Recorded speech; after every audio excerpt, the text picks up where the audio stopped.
बच्चों, last time we left in the middle of the review of metabolism of proteins. Meanwhile, successfully you guys have completed the chemistry of proteins. ठीक है? और इस सारे scenario की जो benefit है वो ये है कि now you will be understanding immediately after this कि what we are going to talk about further on the metabolism. Last time हमने सारे आपको प्रोटियोलिटिक एंजाइम्स बता दिए थे, ठीक है, उनका एक्शन बता दिया था, उनकी कन्वर्जन बता दी थी, ठीक है, and now that is the part of the degradation, ठीक है. Let's go to the absorption, ठीक है. First thing that you need to know about your absorption, that where is the site of absorption. Site of absorption is obviously is jejunum, ठीक है, jejunum. अब jejunum में जो ये absorption होनी है ये किस तरह होनी है और किस तरह क्या क्या इसके complications भी हैं और क्या क्या इसका pathway.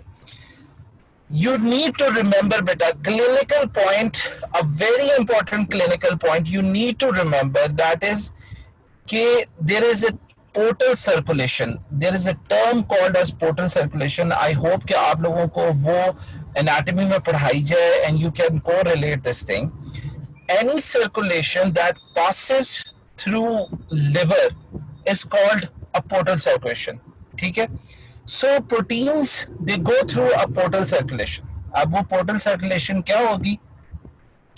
That would be a form of circulation कि जब proteins ने absorb होना है, यानी amino acids में convert होके simplest form में convert होके intestinal lumen से absorb होना है and they will shift into the blood, and from that particular point they will directly go into the liver.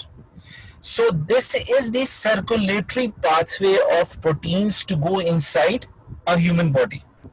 अब why that is important to tell you, because हमने आपको जब amino acid वो fatty acids की भी absorption बताई थी तो हम लोगों ने आपको बताया था कि they go through a lymphatic channel.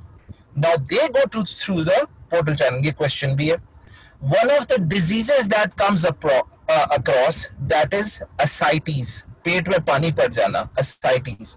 ascites के अंदर भी एक large quantity of amino acids होते हैं और body deficient of amino acids होती है, उसकी वजह से बॉडी में भी ऑस्मोलैलिटी भी कम हो जाती है. सो दैट इज ऑब्वियसली आप लोगों से शायद ये क्वेश्चन आए, मगर एमबीबीएस एंड पे तो ये काफी इंपॉर्टेंट बात क्वेश्चन है, मगर आप लोगों को मैंने एक बात. अच्छा जी, there is a difference in the rate of absorption.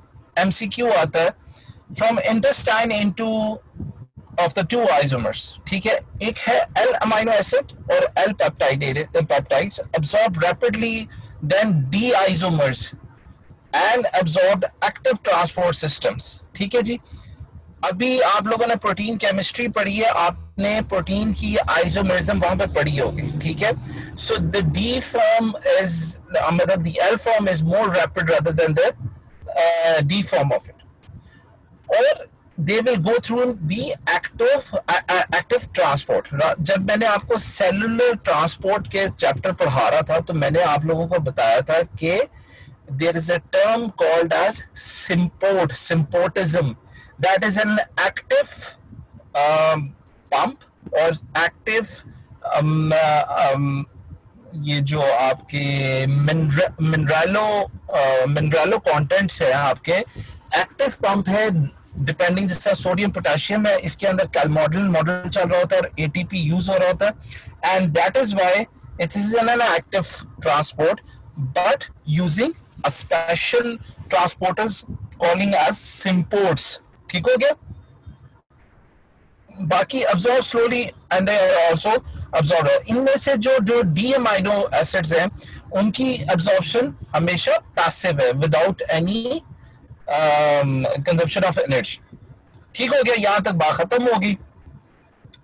Let's go ahead to get into the cysteine urea. ये सारा कुछ छोड़ दें, ये आपके डिजीजेस आपके कोर्स में नहीं है, तो आप जब किताब में से भी चैप्टर 19 एंड 20 पढ़ेंगे, ओनली लास्ट ईयर बीडीएस वालों को भी diseases of amino acid metabolism में से एक क्वेश्चन आया था. जिसके लिए इट वाज क्वेश्चनेबल, मगर उसमें कुछ चेंज नहीं आया, वो मार्क्स स्टूडेंट्स को ग्रांट नहीं हुए, मगर आपके कोर्स में नहीं है। बट इवेंचुअली जब आप लोग पढ़ोगे तो एक नजर मार लेना। अच्छा जी, जो दो जाननी है, और उसके बाद मैं सबसे इंपॉर्टेंट चीज पे जाऊंगा प्रोटीन के, वो है प्रोटीन का यूरिया साइकिल। ठीक है, और या आपको यूरिया साइकिल वो सबसे इंपॉर्टेंट चीज है प्रोटीन मेटाबॉलिज्म में। सारी जिंदगी आपको उसी के साथ वास्ता पड़ेगा, मगर कुछ टर्म्स हैं जो कि आप लोगों को पता होनी चाहिए।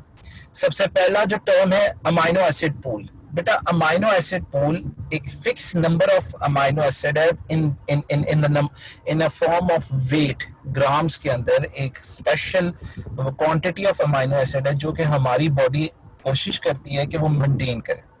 अब यहाँ पे सवाल हर बंदे के अंदर आता है कि सर वो अगर फिक्स नंबर है तो किसी के तो डोले बहुत बड़े होते हैं और किसी के डोले बहुत छोटे छोटे से होते हैं, और कुछ खवातीन तो बिल्कुल ही मसल से फारिग होती हैं, तो फिर ये अमाइनो एसिड या प्रोटीन पूल कैसे सिमिलर हो?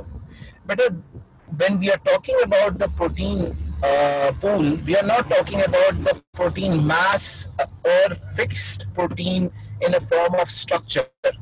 ठीक है, we are talking about the available quantities of protein for degradation and synthesis and fixation and in form of the stores, whatever it is. ठीक है, तो जो amino acid pool है that sustains to be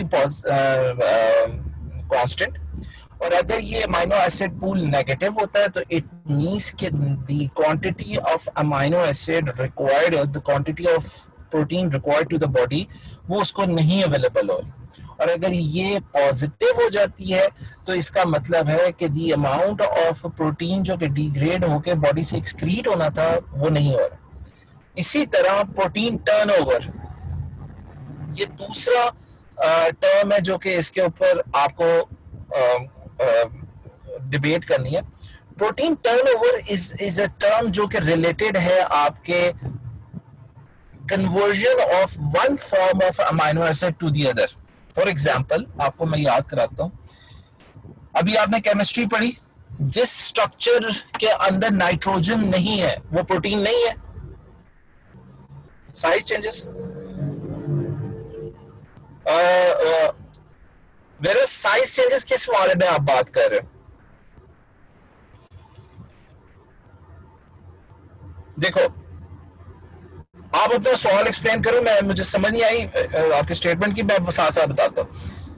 protein turnover का मतलब यह है कि बेटा हमने कहा कि जी glutamine is a very potent amino acid which gives away its nitrogen. तो जब जिस वक्त it gives away its nitrogen, so the molecule left behind is not an protein, so the overall amount of protein कम होगी। So this is called, और इस चीज को कंपनसेट करने के लिए वो जो नाइट्रोजन ग्लूटामीन से निकला है वो जाके किसी और मॉलिक्यूल के साथ अटैच होके उसको प्रोटीन बना देता है या प्रोटीन म्यूटी बना देता है। So this overall transformation of one form of protein into the other form of the protein which maintains the nitrogen pool of the amino acid pool of the body is called protein turnover. ठीक है, जितना आप खाएंगे मतलब जितना आप loose करेंगे उतना आप खाएंगे गेन करेंगे, या आपकी बॉडी उतना आपसे प्रोटीन डिमांड करेगी और वो या सिंथेसाइज करेगी प्रोटीन हमारी बॉडी सिंथेसाइज भी कर सकती है। सो दैट सो कि वो जो अमाइनो एसिड पूल है उसको मेंटेन किया जाए। सो दो similar terms at the same time चल रही हैं, प्रोटीन टर्नओवर और प्रोटीन पूल। पूल का मतलब है वो बैंक बैलेंस जो कि फिक्स रहना, और प्रोटीन टर्नओवर वो सारा मैकेनिज्म है जो उस बैंक बैलेंस को मेंटेन करने के लिए चलाया जाता है, ना उसे ज्यादा किया जाता है ना उसे कम किया जाता है। ठीक है, अब इसमें एक छोटी सी बात आप लोगों को और बताता चलूं कि देयर आर कंडीशंस, किताब में लिखी हुई है, वहां से पढ़ना, रिव्यू के अंदर मैं उसमें डिटेल में जाऊंगा तो वो टाइम जाया हो जाएगा। देयर आर कंडीशंस जिसके अंदर आपका जो अमाइनो एसिड पूल है वो नेगेटिव में होता है, देयर आर कंडीशंस जिसमें पॉजिटिव होता है, जैसे कि प्रेगनेंसी, जैसे कि ग्रोथ, जैसे कि रिकवरी फ्रॉम फ्रैक्चर और ट्रॉमा। ये एक ऐसे स्टेजेस हैं जहां पे आपकी बॉडी नेगेटिव प्रोटीन पूल के अंदर होती है। उसकी वजह क्या होती है कि एक excessive amount of protein consume हो रही होती है in the synthesis of a new structure, so body needs more and more protein. और अगर उसको वो डाइटरी प्रोटीन या वो सोर्स ऑफ प्रोटीन नहीं मिलता तो वो नेगेटिव बैलेंस में होती है। फिर वो पॉजिटिव बैलेंस का अब एक वो है मिसाल इस तरह की है, जैसे कि अभी हमने पोर्टल सर्कुलेशन को दिया, आप बॉडी को पोर्टल सर्कुलेशन को भी आप रख लें या लिवर फेलियर को भी रख लें। लेट्स टॉक अबाउट किडनीज को बेहतर समझेंगे हम आगे जाके। For example, a patient is suffering from renal failure, kidney failure से वो सफर कर रहा है। So the amount of ammonia या यूरिया जो उसने एक्सक्रीट करनी है वो नहीं कर सकता, वो नहीं सिंथेसाइज कर सकता। तो जो प्रोटीन वो रोजाना खा रहा है वो एक्सक्रीशन में बैलेंस नहीं हो रही। So the net amount of amino acid या नाइट्रोजन या protein in the body goes high, so that is called positive balance। ठीक हो गया। Let's go ahead about sources and amino acid depletion of the pool, nitrogen negative positive, protein turnover ये मैंने बता दिया, protein degradation। अच्छा जी, अब दूसरी चीज the next topic के हिसाब से मैं आप लोगों को बताऊंगा। There are two major enzyme system responsible। देखो अभी तक हमने जितने भी एंजाइम्स आपको बताए, हमने आपको प्रोटियोलिटिक एंजाइम्स बताए। प्रोटियोलिटिक एंजाइम्स कौन से एंजाइम्स होते हैं? जिन्होंने प्रोटीन्स को, ग्लोबुलर प्रोटीन्स को, मास प्रोटीन को तोड़ना है और छोटे छोटे अमाइनो एसिड्स में बताना। ठीक है, अब जो हम आपको एंजाइम्स बताने चाह रहे हैं वो एंजाइम्स हैं जिन्होंने इन अमाइनो एसिड्स को ट्रांसपोर्ट करना है। और ट्रांसपोर्ट करना एंजाइम का काम तो नहीं होता। हमने अभी सेल का साइटोप्लाज्म और सेल ऑर्गेनली पढ़े हैं, हमें पता है इस बात का कि there are specific organelles, there are specific transporters for the transport of protein, for the transport of carbohydrate, for the transport of lipids. तो where the enzymes, role of enzymes comes from? बेटा these enzymes they play a role। ये वो इस तरह का काम करते हैं जैसे कि वो एक बुढ़ी माई को गाड़ी में नहीं बिठाना होता तो एक जवान उसका पोता जो होता है उसका हाथ पकड़ के बिठा रहा होता है। These transporter enzymes they work like catalytic कि वो जल्दी जल्दी से प्रोटीन को उनकी गाड़ियों में बिठाते हैं। अब what are the cars for the transport of protein? ATP dependent ubiquitin proteasome system and ATP independent degrade enzyme system of lysosome। Lysosomes के अंदर प्रोटीन लोड हो रहा है वेसिकल्स के अंदर और वो किस तरह ट्रांसपोर्ट हो रहा है ये मैंने आपको सेल में पढ़ा दिया, not going into the details. किताब भी इस डिटेल के अंदर यहां पे नहीं गया। दूसरा सिस्टम है यूबिक्विटिन।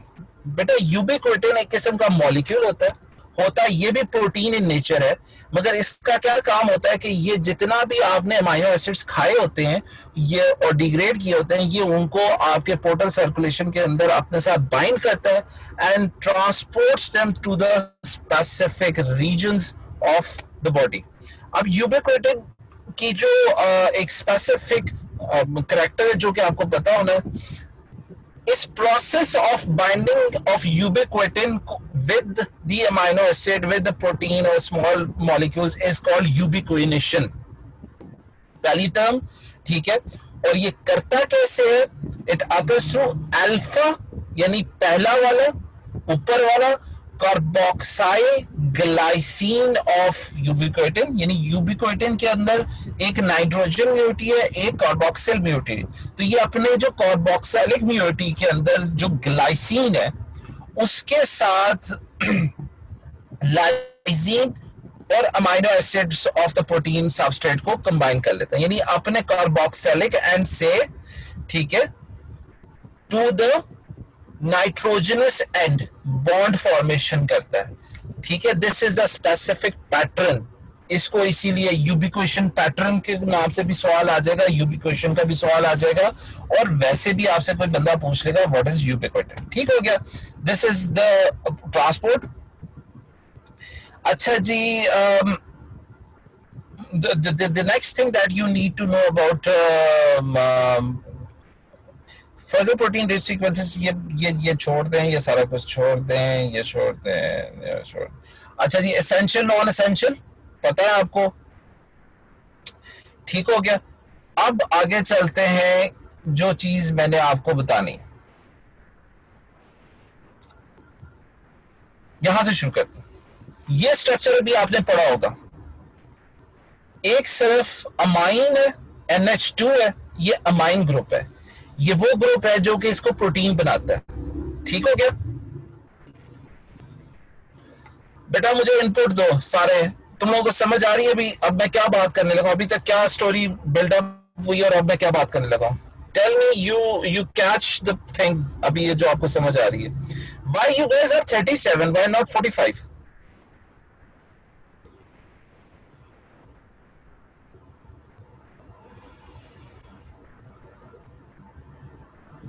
Shahir, where is everybody?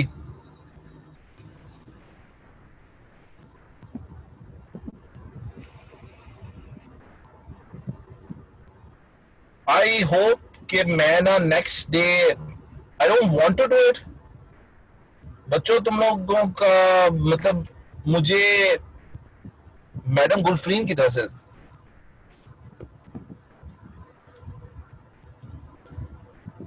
CR कौन है?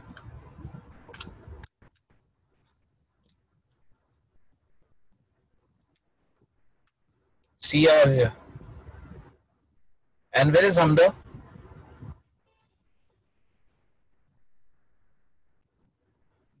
Where are these both of them? Are they in my class at the moment?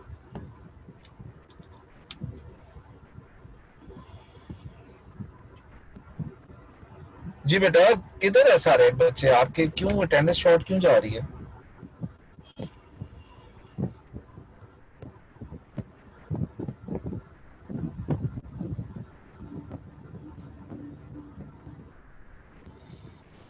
चलो next time I'll fix this issue as well.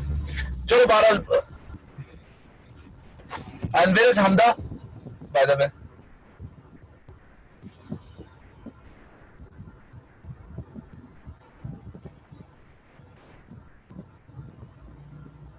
वो भी नहीं पता। Anyways, बेटा बात यह है कि इंशाल्लाह हम लोगों को टाइम जरूर मिल जाएगा कि हम आप लोगों को लाइव फेस टू फेस ये सारी चीजें पढ़ाएं। Those who are new to the protein metabolism, specially those, और जिन्होंने पहले पढ़ा हुआ है, मेरा नहीं ख्याल से कि पहले पढ़ा हुआ है आप लोगों को, कोविड से पहले प्रोटीन मेटाबॉलिज्म हमने नहीं पढ़ाया था या पढ़ा दिया था आप लोगों को? आई डोंट रिमेम्बर एग्जैक्टली, मैं देख लूंगा। ठीक है, this is going to be the most important. तो बेटा आप लोग इसको कैच करो, इसको कैच करो किसी तरीके से। ये मैं आप लोगों को ना सिर्फ के कंटेंट शॉर्ट कर रहा हूँ, मगर the most tip of the contents आप लोगों को दे रहा हूँ, जिससे आप लोगों का ये टॉपिक बड़ा हेल्पफुल हो जाए। ठीक है, सो प्लीज, अनफॉर्चुनेटली मेरा लेक्चर लास्ट पे है तो शायद आप लोग अटेंटिव नहीं हो या थक गए हो, but you need to show some more resilience. Doctor बन रहे हो, थोड़ा सा आप लोगों को पेशेंस लाना पड़ेगा। खैर, anyways coming back to the topic, बेटा नाइट्रोजन के जो अमाइनो एसिड कैटाबॉलिज्म का, या जो पूरा का पूरा अमाइनो एसिड मेटाबॉलिज्म की जो सोल कॉन्सेप्ट है, वो ये है कि हमने जो इसके साथ नाइट्रोजन म्यूनिटी होती है, जो कि अमोनिया के फॉर्म में या अमाइड के फॉर्म में होती है, या NH2, NH3, NH4 के फॉर्म में, ये सारे फॉर्म्स हैं अमोनिया के, ये इसको हमने एक्सक्रीट करना होता है। क्यों? क्योंकि ये जो नाइट्रोजन है जो कि बॉन्ड बनाता है हाइड्रोजन के साथ, it becomes a toxic material for our body. So the goal of catabolism of amino acid is to excrete out as much as nitrogen we can. ठीक है, तो जब कैटाबॉलिज्म ऑफ अमाइनो एसिड, अब protein से amino acid हो गया, amino acids को transport कर दिया, अमाइनो एसिड के ट्रांसपोर्ट सिस्टम बता दिया। अब हम आ रहे हैं कि अमाइनो एसिड्स का आगे फेट क्या होगा। अमाइनो एसिड्स का आगे फेट ये होगा कि those amino acid which are being used they will be degraded in a form के उनका नाइट्रोजन निकाला जाता है। अब नाइट्रोजन निकालने का मतलब क्या होता है कि नाइट्रोजन ने निकलना है और उसने अमाइड फॉर्म करना और अमाइड से उसने यूरिया फॉर्म करना और यूरिन के अंदर निकल जाना। ठीक है, this is the whole concept of protein metabolism. And now going ahead to that, इस कॉन्सेप्ट को सपोर्ट क्या चीज करती है, इस कॉन्सेप्ट के अंदर क्या क्या चीजें, कौन सी मशीनरी वर्क करती है। सबसे पहले ट्रांस एमिनेशन, जो कि ट्रांस अमाइनेजेस करवाते हैं। ट्रांस एमिनेशन क्या करती है कि एक तरफ से नाइट्रोजन उठा के दूसरी तरफ दे देती है और एक मॉलिक्यूल को फ्री ऑफ नाइट्रोजन करके आगे फर्दर यूटिलाइजेशन के लिए भेज देती है। दूसरा है डी एमिनेशन, कि किसी को नाइट्रोजन नहीं दिया, यानी total turn out of nitrogen कम किया, जो सरप्लस था उसको नीचे लेकर आए। और वो कैसे हुआ, ऑक्सीडेटिव डीएमिनेशन और नॉन ऑक्सीडेटिव डीएमिनेशन, ये दो टाइप की डीएमिनेशन है। So question will always come to challenge you in UHS के what are the types of deamination, please state and with an example. तो आपने डीएमिनेशन का पहले तो दो टाइप्स बताने होते हैं और फिर आपने उसकी फर्दर आगे एग्जांपल्स देनी होती है। या फिर पूरा क्वेश्चन ऐसा भी आ सकता है कि प्लीज स्टेट, और या इनमें से the fixation of ammonia procedure in the body. तो फिर आपने ये सारे पांचों के पांचों लिखने हैं, ठीक है ना, मेजर मेजर ऑनवर्ड, ठीक हो गया।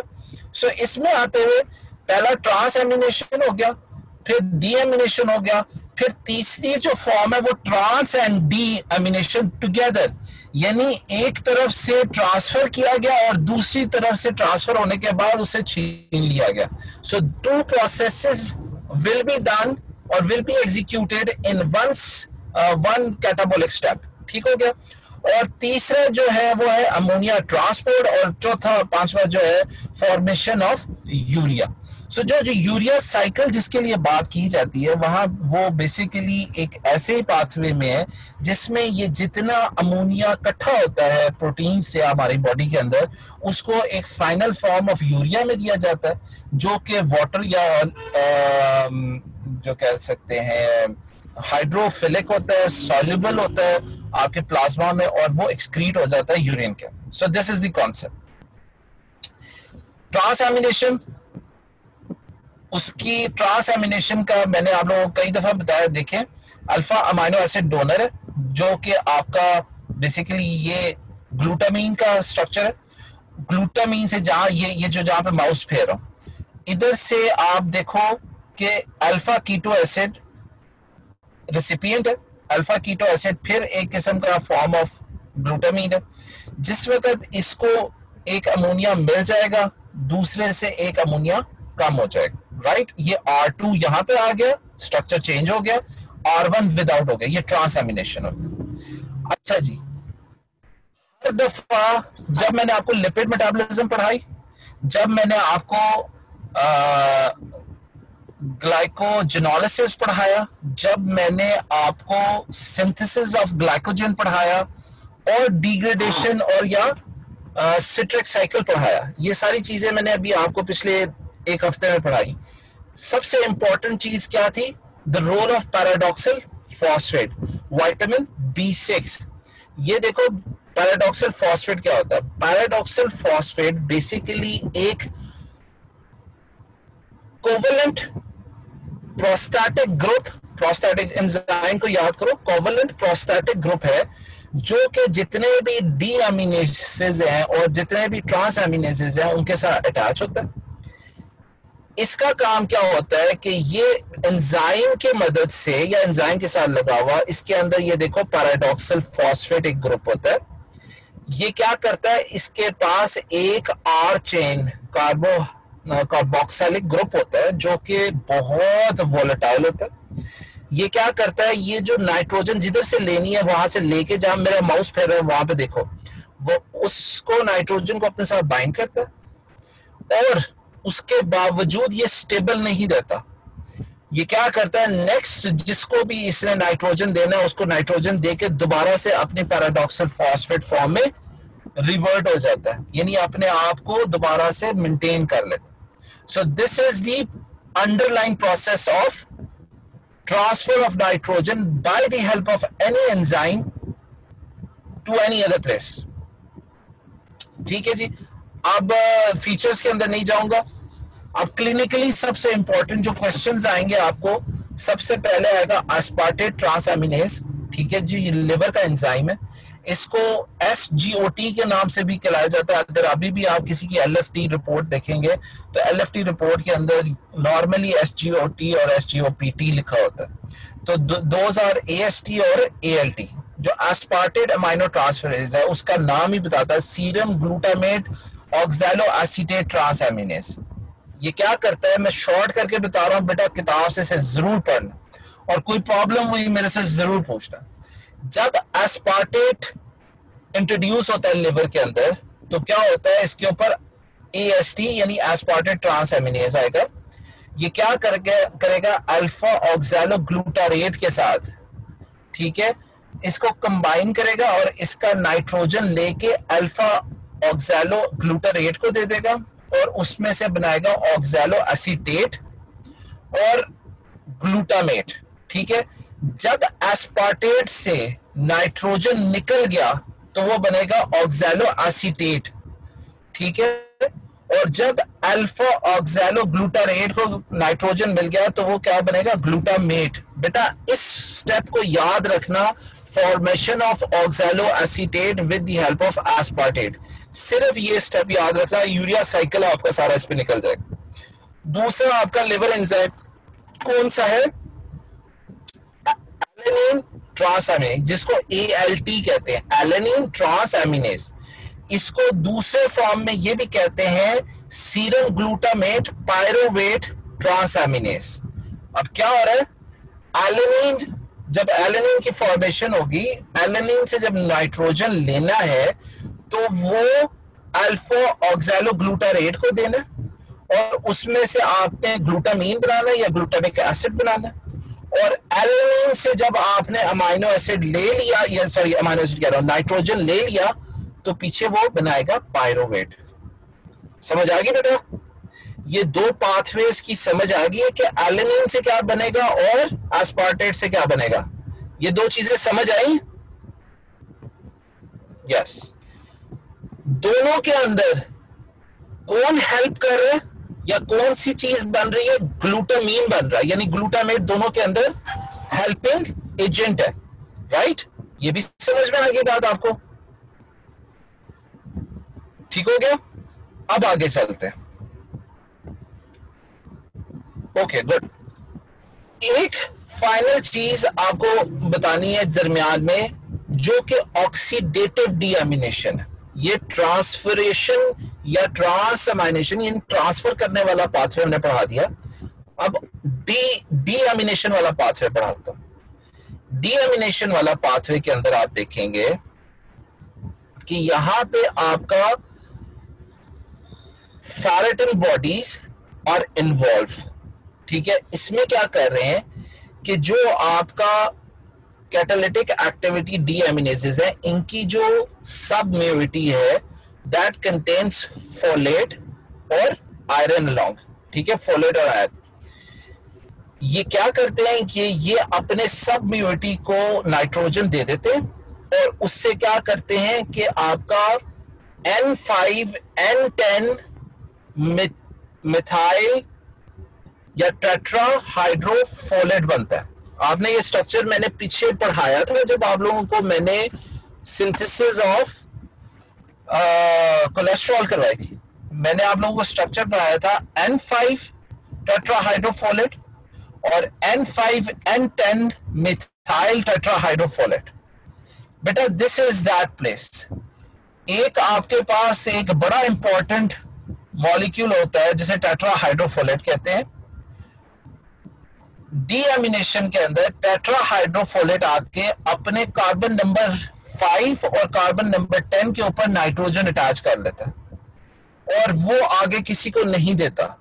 सो जिससे वो लेता है वो दैट बिकम्स नाइट्रोजन लेस। ठीक हो गया?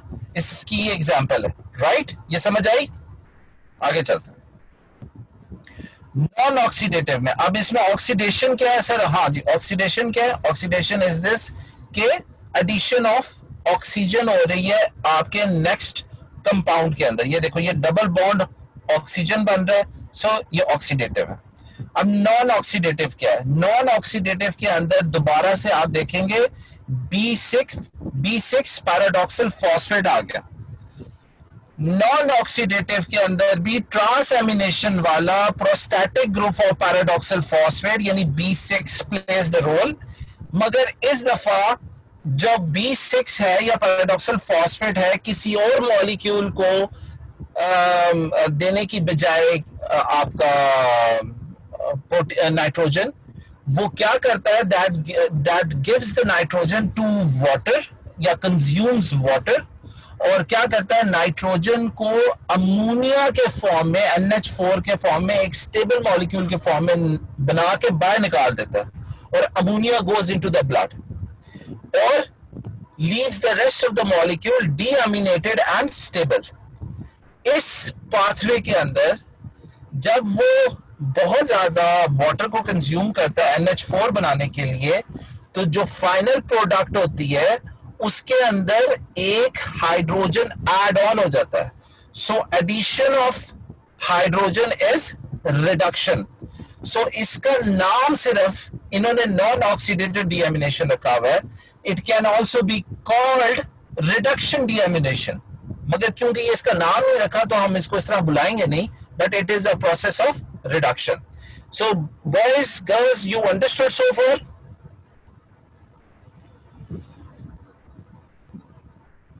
ठीक है। अब बेटा इसकी एग्जाम्पल देखें। हिस्टाडीन is the example of this thing. हिस्टाडीन के साथ हिस्टाडाइज या हिस्टाडेज एक एंजाइम आता है, वो उसमें से अमोनिया बना देता और हिस्टाडीन का एंड प्रोडक्ट क्या बनेगा? यूरोकैनिक एसिड। क्यों? क्योंकि ये एसिडिक मीडियम में होगा इसके पास काफी। इसी तरह अमोनिया अमाइनो एसिड डी सल्फाहाइड्रेटेसिस, इसकी डिटेल में नहीं जाता, ये बाकी पढ़ लें, ये मैंने इंपॉर्टेंट आपको बता दिया, transamination and overall pattern of removal. अब हम चलते हैं ट्रांसपोर्ट ऑफ नाइट्रोजन या transport of ammonia. Considerable quantity of ammonia is produced by the gut, intestinal bacteria and flora. So this process of deamination आपके intestinal mucosa के अंदर ही शुरू हो जाता है पहली बात। और वैसे भी अमोनिया आपको बहुत से डाइटरी प्रोडक्ट्स में से रॉ फॉर्म में भी मिल रहा होता है। ये अमोनिया पोर्टल सर्कुलेशन में आता है और अगर ये स्क्रीट ना हो सके तो बड़ी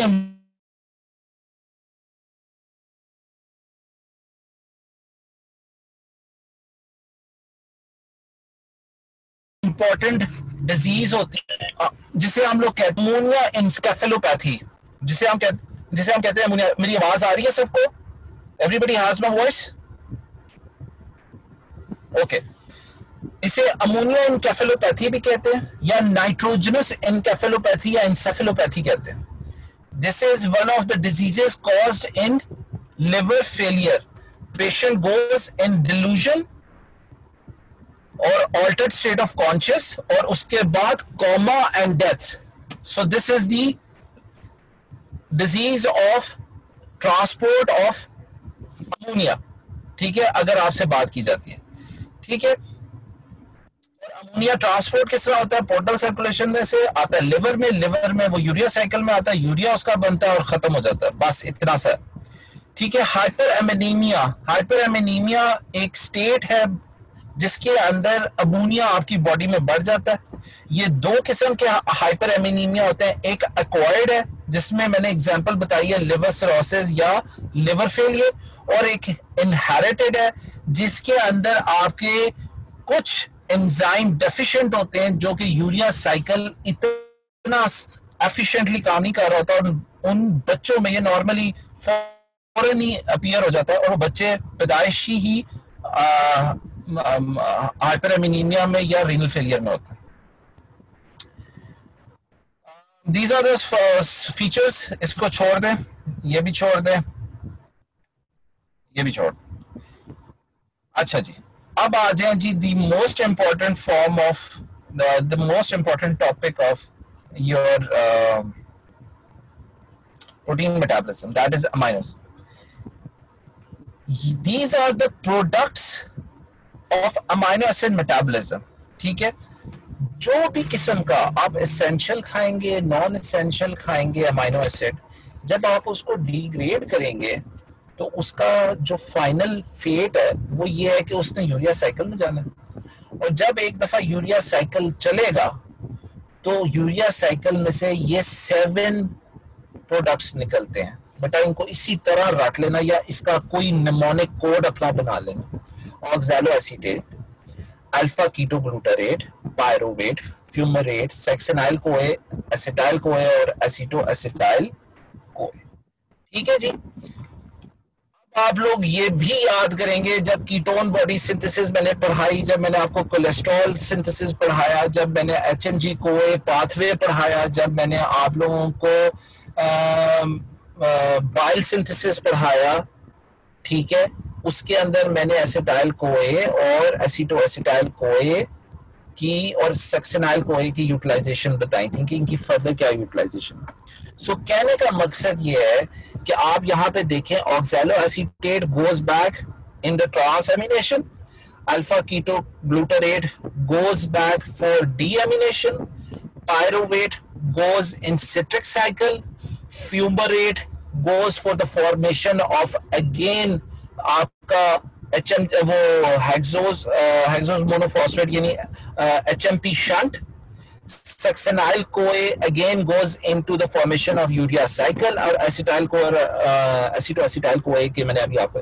सो all the products of a urea cycle they are intercalated, interconnected, और they are precursors of all the rest of the pathways that takes place in your body. इसीलिए हम प्रोटीन के बगैर जिंदा नहीं रह सकते. ठीक है, प्रोटीन डेफिशिएंसी हमारे लिए एक बहुत बड़ी डिजीज है. We can go deficient. हम जिस तरह डाइटिंग करते हैं, हम अपने आप को कार्बोहाइड्रेट डेफिशिएंट रख सकते हैं, हम अपने आप को लिपिड डेफिशिएंट रख सकते हैं. ठीक है, मगर हम अपने आप को अमाइनो एसिड डेफिशिएंट नहीं रख सकते. और जो कि मैं बार बार कहता हूं कि बेटा प्रोटीन मेटाबॉलिज्म का ये टॉपिक को बहुत गौर से पढ़ना, इसके ऊपर चैप्टर 19-20 पे बड़ी मेहनत करना. इसका वजह ये है कि when you have the concept of chapter 19 and 20 you can get a concept of all the metabolism and all the pathways.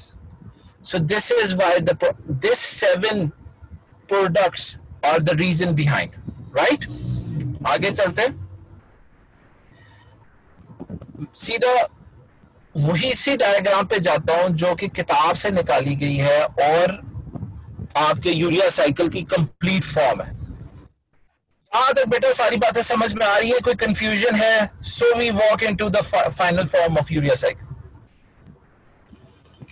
Any question please put up.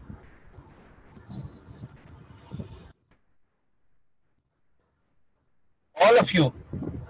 Shaheed, ठीक है, thank you. Anybody? Is it clear for all?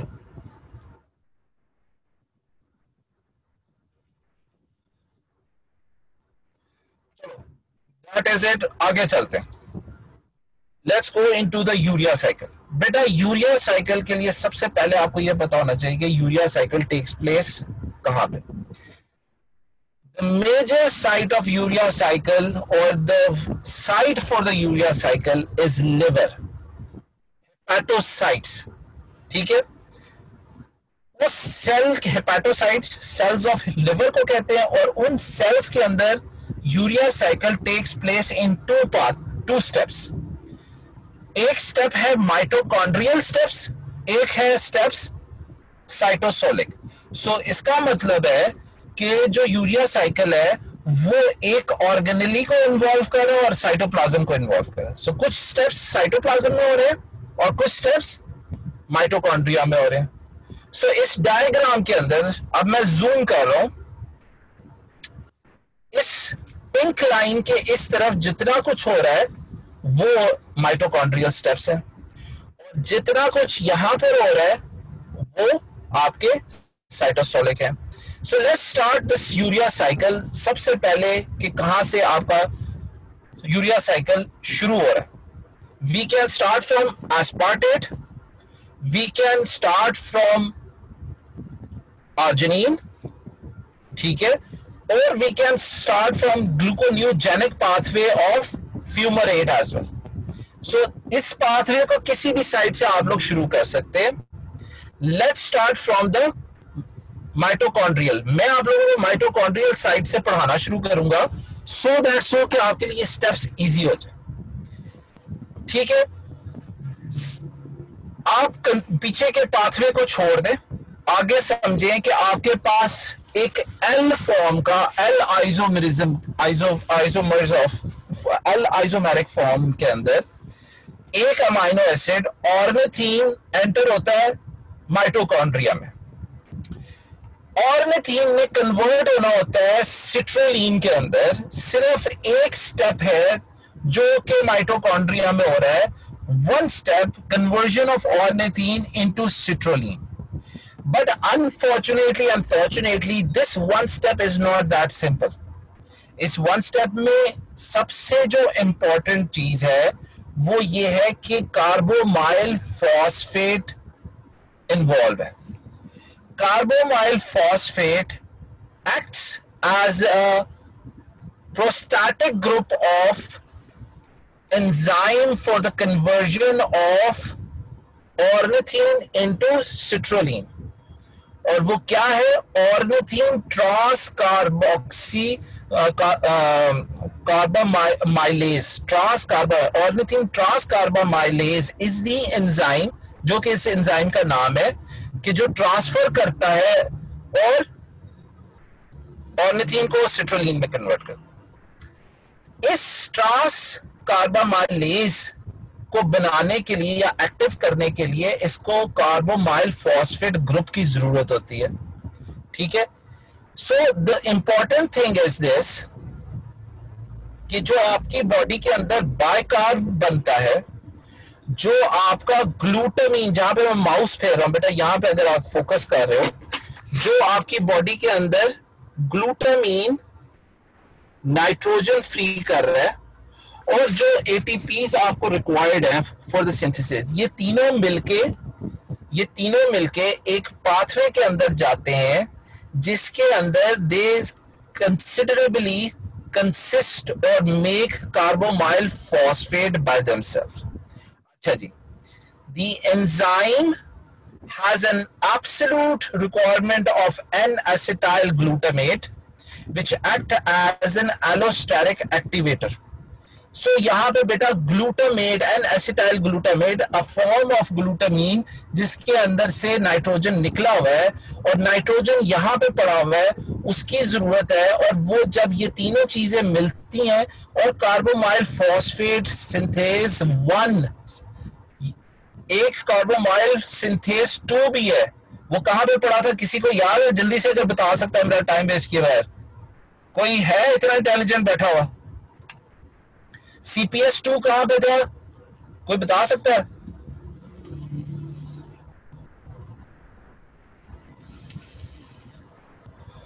Sorry Lee, no बेटा CPS 2 यही enzyme एक और जगह पर होता है और वो होता है जब आपने de novo synthesis of purine and pyrimidine का पाथवे पढ़ा था, तो वहां पे भी कार्बोमाइल फॉस्फेट था जिसकी डेफिशिएंसी की वजह से आपकी अंदर डिजीज कॉज होती थी, जिसके अंदर आपके ऑर्निथीन यूरिया होता था या orotic urea was the disease behind it. अगर किसी को याद हो, अगर याद नहीं है तो बेटा आज जब यूरिया साइकिल पढ़ोगे इसके साथ साथ इसकी कंसर्निंग सारी चीजें पढ़ लेना और इसका एक चार्ट बना के अपने कमरे की दीवार पे लगा देना, आपकी बायोकेमिस्ट्री पूरी हो जाएगी. सो जो आपका न्यूक्लियोटाइड डिनोवो सिंथेसिस में है, वो भी यही एंजाइम है कार्बोमाइल फॉस्फेटेज, मगर उसको क्योंकि लोकेशन चेंज है उसे 2 कहते हैं और इसे 1 कहते हैं। इसकी वजह से कार्बोमाइल फॉस्फेट बनता है जो कि सिट्रोलिन, ऑर्निथीन को सिट्रोलिन में कन्वर्ट करता है। So this is the whole procedure which takes place in mitochondria. ठीक हो गया। अब माइटोकॉन्ड्रिया से सिट्रोलिन बाहर आता है साइटोप्लाज्म के अंदर।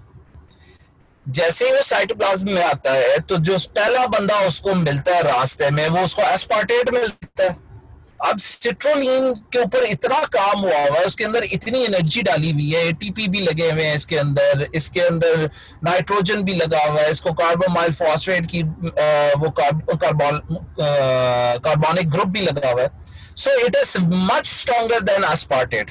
साइज में भी देख लो बड़ा। तो ये क्या करता है, ये एस्पार्टेट से इसका नाइट्रोजन मांगता है, एस्पार्टेट इसे नाइट्रोजन देता नहीं है, वो कहता है अच्छा तुम मेरा नाइट्रोजन इस्तेमाल कर लो, मगर मुझे भी साथ ले चलो। So what citrulline does quickly, it attaches the aspartate to itself, and for that purpose it consumes no energy. ठीक है, but for the attachment it consumes another phosphate group, और जब इन दोनों को साथ मिला लिया जाता है तो आर्जिनिनो सक्सिनेट, नाम भी याद रखना, आर्जिनिनो सक्सिनेट बनेगा।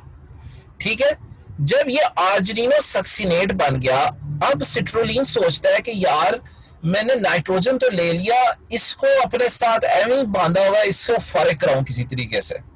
अब उसको जब फारिग कराता है तो उसका नाइट्रोजन जब छीन लेता है और उसको फारिग कराता है तो with the help of argininosuccinate या succinyls lyase, argininosuccinate lyase enzyme यानी तोड़ने वाला एंजाइम को इस्तेमाल करते हैं।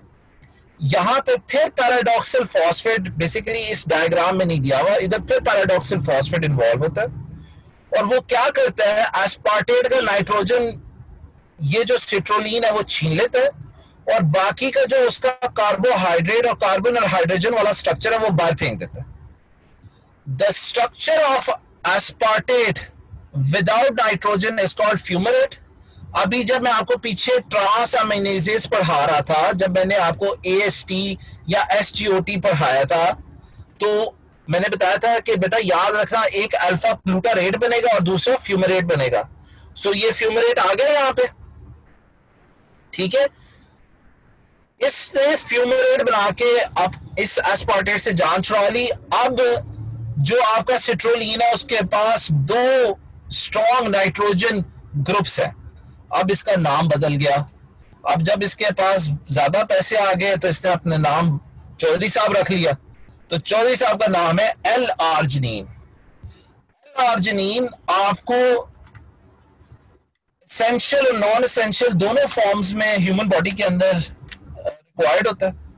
ठीक है, और एल आर्जिनिन ये याद रखना, जिनके अम्मी अब्बू हाइपरटेंसिव है, जिनके अम्मी अब्बू को खुदा ना खास्ता एट करंट कोई कार्डियक डिजीज है, तो वो अपने अम्मी अब्बू को एल आर्जिनिन की सप्लीमेंट्स दिलवाएं। क्यों? एल आर्जिनिन एक वो मॉलिक्यूल है, एक वो फॉर्म ऑफ प्रोटीन है जो कि आपकी वैस्कुलर डायलिटेशन यानी रिकॉइलेबिलिटी, नरम करना, आपकी रगों को नरम करने के हैं। जो लोग इस्केमिक होते हैं उनकी वेसल्स एक तो टाइट हो चुकी होती हैं और एक रिजिड हो चुकी होती हैं, इसलिए उनको हाइपरटेंशन होता है। तो ये एल आर्जिनिन जब आप उनको देते हैं तो वो रिवाइव करना शुरू करते हैं। So going ahead out of it, जब एल आर्जिनिन इतना बड़ा चौधरी साहब हो गए तो चौधरी साहब को तो आपको पता है वो हर बंदे के नजरों में आते हैं, तो वो दस्ती नजर में आए, और जो डाकू आया वो कौन था? वो आर्जिनियस था। आर्जिनियस ने क्या किया, इसने कहा इसके पास इतने नाइट्रोजन पड़े हुए हैं, लेट्स स्टील आउट। और वो क्या करता है? कुछ नहीं करता, ना कुछ देता ना लेता, ना इधर की ना उधर की, इस पे गन पॉइंट से इसके दोनों नाइट्रोजन उतार देता है। और इसको नाइट्रोजन लेस कर देता है। जब इसको ये नाइट्रोजन लेस कर देता है एडिशनल नाइट्रोजन के साथ, जिसने लोगों के मार के इकट्ठे किए होते हैं, जब उससे सारा कुछ ले लेता है तो पीछे जो बचता है वो ऑर्निथीन होता है, जो कि दोबारा से माइटोकॉन्ड्रिया में जाके रिवाइव होता है। और दिस इज वेयर जब आर्जिनेज एक एंजाइम है जो कि हाइड्रेटेज है, बेसिकली H2O या हाइड्रोजन की मदद से ये इसको तोड़ता है। इसकी जो पिस्टल है, जो इसका गन है, वो हाइड्रेटेज यानी H2O है। और this is the final form of urea. बेटा ये यूरिया का मॉलिक्यूल है। यूरिया के मॉलिक्यूल में क्या होता है, एक कार्बन होता है, सेंट्रल कार्बन होता है, एक डबल बॉन्ड O के साथ होता है, और एक साइड पे नाइट्रोजन अमाइड फॉर्म में होता है और दूसरी साइड पे भी नाइट्रोजन अमाइड फॉर्म में होता है। ठीक हो गया। सो ये वो यूरिया है जो कि हमारी बॉडी से बाहर निकल जाता है। दरमियान में बाकी चीजों के साथ क्या होता है, यहां तक बेटा यूरिया साइकिल की स्टोरी समझ में आई? कोई कंफ्यूजन, कोई किसी चीज की कोई दरमियान में रह रही हो?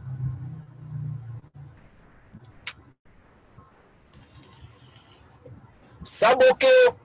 This story picks up. ये तुम लोगों को यूरिया साइकिल याद रहेगा? वेरी गुड बेटा। सबसे इंपॉर्टेंट साइकिल यही है और सबसे आसान साइकिल भी इसी तरह का समझोगे यही है। Everything is based on it. अच्छा जी, coming back to the cycle. अब फ्यूमरेट का फेट क्या है? फ्यूमरेट कन्वर्ट होगा मैलेट में। ठीक है, ये मैंने आप लोगों को ग्लाइकोजेनोलिसिस के अंदर पढ़ाया था, पाथवे और ग्लाइकोजन सिंथेसिस के अंदर। ये उधर से याद करना और अपना चार्ट के अंदर पूरा डालना। फ्यूमरेट मैलेट में कन्वर्ट हो, मैलेट कन्वर्ट होगा दोबारा से ऑक्सैलो एसीटेट के अंदर। ऑक्सैलो एसीटेट कौन सा वाला था? जो कि ग्लूटामीन का वो फॉर्म था जिसके पास नाइट्रोजन नहीं है, तो वो दोबारा से इंट्रोड्यूस होता है ग्लूटामीन के साथ, और अल्फा ग्लूटामीन उसको नाइट्रोजन दे देता है और खुद से अल्फा कीटो ग्लूटारेट बन जाता है, और दोबारा से एस्पार्टेट रीसिंथेसाइज हो जाता है।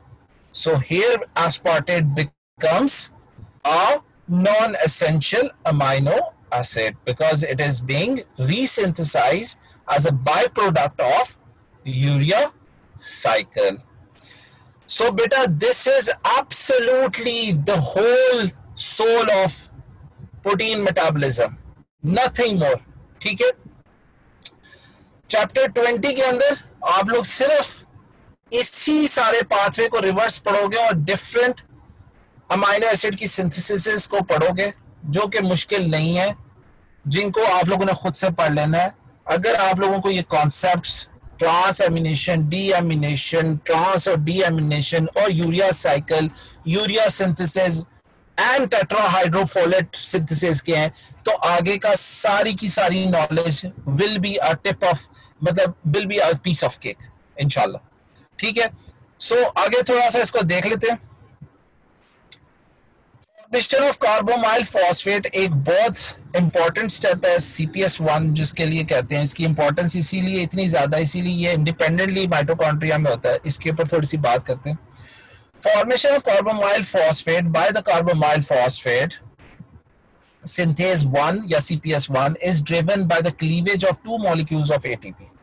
So पहली बात तो यह है कि अगर आप कहेंगे कि जी CPS1 को कितने ATP रिक्वायर्ड है, तो 2 ATP रिक्वायर्ड है। Ammonia is incorporated in carbamyl phosphate is provided primarily by the oxidative deamination of glutamate by the mitochondria glutamate dehydrogenase. So इसके बाकी के जितने भी आपने ग्लूटामेट के अंदर एंजाइम्स पढ़े हैं, वो AST, ALT, transaminase, trans oxidative aminase, ये सारे पढ़े। There is only one specific enzyme जिसका नाम है ग्लूटामेट डिहाइड्रोजनेज, जो कि हेपेटिक या हेपेटोसाइट माइटोकॉन्ड्रिया का स्पेसिफिक है। ये चीज याद रखना बेटा, इसमें से सवाल जरूर आता है। वो क्या करता है, हाइड्रोजन यानी वाटर की मदद से ग्लूटामीन से नाइट्रोजन ले लेता है और उसका D oxidation non oxidative deamination कर देता है, यानी उसको नॉन ऑक्सीडेटिव यानी उसको हाइड्रोजन दे देगा और उसका डीएमिनेट कर देगा, और वो जो नाइट्रोजन होगा वो ऐड करके कार्बोमाइल फॉस्फेट बनाएगा। ठीक हो गया बेटा। इसके अंदर ये जो एंजाइम है जो कि आपका एन एसिटाइल कार्बोमाइल सिंथेज 1 है, ये ना सिर्फ के एक किस्म का ट्रांस अमाइडेज है, साथ साथ it can be categorized as a metalloenzymes. क्यों? क्योंकि इसको magnesium as its metallic activator या कोफैक्टर की जरूरत होती है। सो यहां पे मैग्नीशियम आ गया। So magnesium is very important trace element या trace metal जो कि आपको एक कार्डियोवैस्कुलर या हाइपरटेंसिव पेशेंट को देना चाहिए। और ये कहाँ पे आपको मिलेगा? मैग्नीशियम आपको कहाँ पे मिलेगा? जैसे कि गोलियां आती हैं आपकी सर्बेक्स जी, सर्बेक्स टी, उनके अंदर नॉर्मली मैग्नीशियम और जिंक दोनों साथ साथ पाए जाते हैं। ठीक हो गया। सो मेक श्योर कि डॉक्टर बन रहे हो और आपसे अपने माँ बाप का, अपने बड़े बुजुर्ग बूढ़ों का ख्याल रखना शुरू करो। अच्छा जी, फाइनल जो हमारी बात है वो है formation of carbamoyl phosphate, nitrogen atom and acetyl से और पॉजिटिव एल्यूस्ट्राइड। इसमें और बाकी कोई चीज नहीं है। बाकी बेटा ये फॉर्मेशन, सिंथेसिस, ये सारी चीजें उसके अंदर है। दिस इज नॉट इम्पोर्टेंट, और यही चीज आपकी आगे जाती है। इसकी क्लिनिकल पॉइंट ऑफ व्यूज है वो पढ़ लीजिएगा, मगर आप लोगों को बीडीएस के कोर्स में नहीं है। फिर चैप्टर 21 में आता है स्पेशल प्रोडक्ट्स ऑफ प्रोटीन और अमाइनो एसिड। बेटा वो भी आपके कोर्स में नहीं है, सो उसके लिए भी अपने आप को ज्यादा कंज्यूम ना कीजिएगा, जिसमें आपको क्रेटिनिन आ जाएगा और दूसरे आपको एसिटाइल कोलिन आ जाएगा सिंथेसिस, उसमें भी ना अपने आप को ज्यादा खपाना। चैप्टर 20 इसी की आगे कंटिन्यूएशन है मुख्तलिफ अमाइनो एसिड के बनने की। So this is the whole overall view of protein metabolism, खाने से लेके, तोड़ने से लेके, अब्जॉर्ब करने से लेके और आगे इसको फिक्सेट करने से लेके आगे न्यू फॉर्मेशन बनाने का, सबको एक ही स्टोरी और एक चैनल के अंदर मैंने आपको बता दिया। आई होप कि I am successful to conduct this intensely difficult and large topic to you guys in a simpler form and understandable form. ठीक है? My best wishes. My lecture time is over.